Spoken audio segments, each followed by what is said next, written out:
ದಿವ್ಯಾ ಸುರೇಶ್ ಅವರು ಓಡಿಸುತ್ತಿದ್ದ ಕಾರು ಬೈಕ್ಗೆ ಡಿಕ್ಕಿ. ಮಾಜಿ ಬಿಗ್ ಬಾಸ್ ಸ್ಪರ್ಧಿ ನಟಿ ದಿವ್ಯಾ ಸುರೇಶ್ ಅವರು ಬೆಂಗಳೂರಿನ ಬ್ಯಾಟರಾಯನಪುರ ಸಂಚಾರಿ ಠಾಣಾ ವ್ಯಾಪ್ತಿಯ ಎಂಎಂ ರಸ್ತೆಯಲ್ಲಿ ಅಕ್ಟೋಬರ್ 4ರಂದು ರಾತ್ರಿ 1:30 ಸುಮಾರಿಗೆ ಹಿಟ್ ಅಂಡ್ ರನ್ ಅಪಘಾತ ಮಾಡಿ ಪರಾರಿಯಾಗಿದ್ದಾರೆ.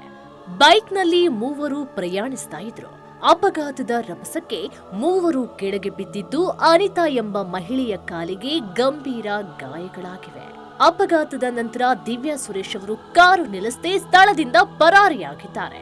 ಗಾಯಾಳು ಅನಿತಾ ಅವರ ಸಂಬಂಧಿ ಕಿರಣ್ ಅವರು ಅಕ್ಟೋಬರ್ 7ರಂದು ಬ್ಯಾಟರಾಯನಪುರ ಸಂಚಾರಿ ಠಾಣೆಯಲ್ಲಿ ದೂರನ್ನ ದಾಖಲಿಸಿದ್ದಾರೆ. ಪೊಲೀಸರು ಸಿಸಿಟಿವಿಯ ಮೂಲಕ ಕಾರಿನ ನಂಬರ್ ಅನ್ನ ಟ್ರೇಸ್ ಮಾಡಿ ದಿವ್ಯಾ ಸುರೇಶ್ ಅವರ ಕಾರು ಎಂದು ಗುರುತಿಸಿದ್ದಾರೆ. ಪೊಲೀಸರು ಅವರನ್ನ ವಿಚಾರಣೆಗೆ ಒಳಪಡಿಸಿ ಮತ್ತು ಕಾರನ್ನ ವಶಪಡಿಸಿಕೊಂಡಿದ್ರು. ಬ್ಯಾಟರಾಯನಪುರ ಸಂಚಾರಿ ಪೊಲೀಸರು ಪ್ರಕರಣವನ್ನ ದಾಖಲಿಸಿಕೊಂಡು ತನಿಖೆಯನ್ನ ಮುಂದುವರೆಸಿದ್ದಾರೆ. ವರದಿಗಳ ಪ್ರಕಾರ ಗಾಯಾಳು ಅನಿತಾ ಅವರ ಚಿಕಿತ್ಸೆಗೆ ಲಕ್ಷಾಂತರ ರೂಪಾಯಿ ಖರ್ಚಾಗಿದ್ದು, ದಿವ್ಯಾ ಸುರೇಶ್ ಅವರು ಇದುವರೆಗೆ ಗಾಯಾಳುವನ್ನು ಸಂಪರ್ಕಿಸಿಲ್ಲ ಅಥವಾ ನೆರವು ನೀಡಿಲ್ಲ ಎಂದು ದೂರುದಾರರು ಆರೋಪವನ್ನ ಮಾಡಿದ್ದಾರೆ.